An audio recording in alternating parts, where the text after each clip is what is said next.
Okay, now we're going to do Stump My Nephew. We found out years ago that my nephew Sam the Gun Man, is extremely good when it comes to gun trivia. So if you send us a question and we use it on the air, you'll get a hat or a shirt, whichever you prefer.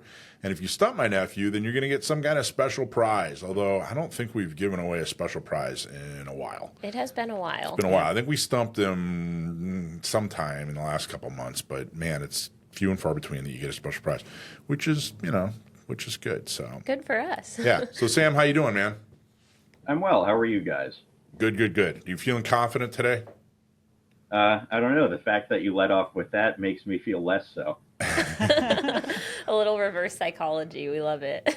All right. This is who wants to do this one? Who wants to do the stomach? I did the last one. I'll do Dakota. it. All right, cool. All Go right. for it. Go ahead. So this is from Hank from Virginia. And the question is, the most common and popular shotgun used by the Allies in World War I was a Remington, and its designation was M1917. What was the second most popular, and what was one of its nicknames?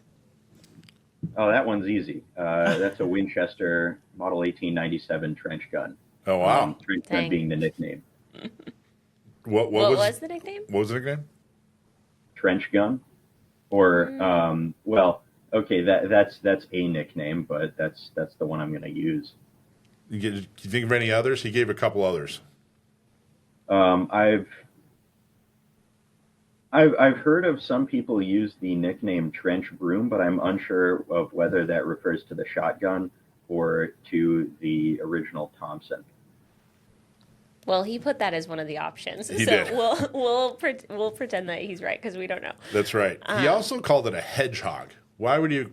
Any clues to why it would be nicknamed the hedgehog? Well, if you I'm read not on familiar it, with that nomenclature.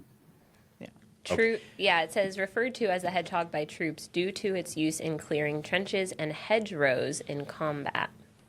There you go. You know what a hedgerow is? Other than a lyric from a Led Zeppelin song? No. Is it like a big row of hedges? Like big bushes? It kind of is. Sam, do you know what a hedgerow is, or should I explain it? Yeah, it's a kind of a berm with vegetation on it that's found at the edges of farm fields in Western Europe. Okay. Yeah, like I've seen them on, is it Clarkson's farm? They've got these big rows of hedges on the edge of their property. It's like a UK farm show. It is. So it's like France and England and parts of Europe, and I think they date back to the Romans. Oh, wow. And really what they did is the Romans were, traipsing across the continent, and they'd set up these communities, and they'd say, all right, we're gonna section this out. Here's a farm, and here's a farm, and here's a farm, and they'd put a hedgerow. But during World War I, they were used, for concealment for soldiers and stuff. Exactly right. Interesting. So they'd have these hedgerows, and they'd hear a bustle on their hedgerow. And then they'd use their Winchester Model 1897. There you go. And they turned into the trench broom. That's funny. Yeah, it was the second most widely used shotgun after the M1917 Remington pump action, which was also used extensively in World War I. The Model 1897 was favored for its pump action reliability and ability to fire rapidly, making it devastating in close quarters trench fighting. Hey, Sam, there's one difference between the Model 1897 and the 1917. And the 1917, as far as function, with how they were able to use it. Do you know where I'm getting at? I think so. The 1897 didn't have a trigger disconnector, so it could be slam fired. And what exactly that means, right. Explain what slam fire is.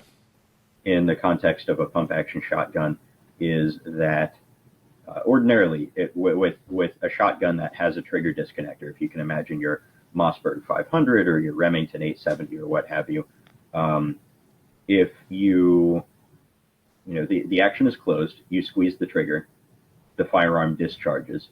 If you pull back on the slide to open the action, then push forward again to cycle the action while holding down the trigger, nothing will happen. You have to release the trigger so it can reset, then you squeeze the trigger and it'll fire again.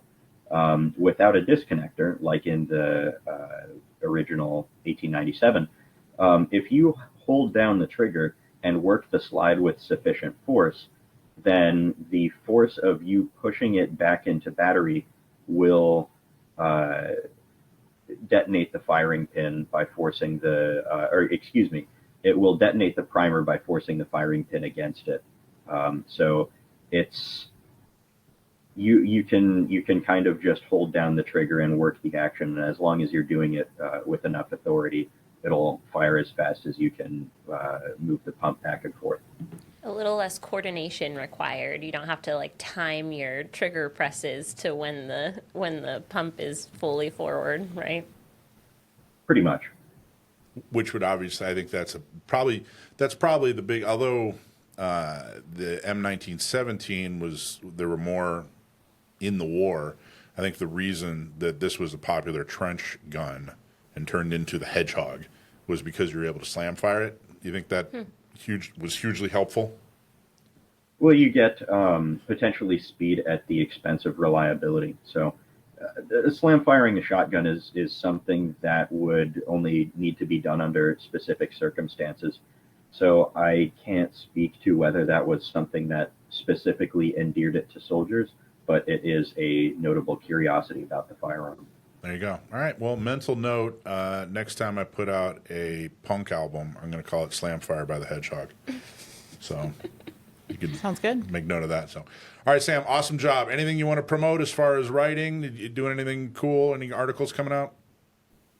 No, not a whole lot. Though I will say, as I mentioned previously on the show sometime in the past year, I have been working on a project for the Marine Corps Association's Leatherneck magazine about notable infantry small arms that the Marine Corps has used throughout its now 250-year history, 250 years in November. And the MCA has been putting out a series of very brief videos of me in a museum vault going over and talking about some notable features of those weapons. So you can find those on Facebook and on LinkedIn. That's cool, man. All right. Well, great.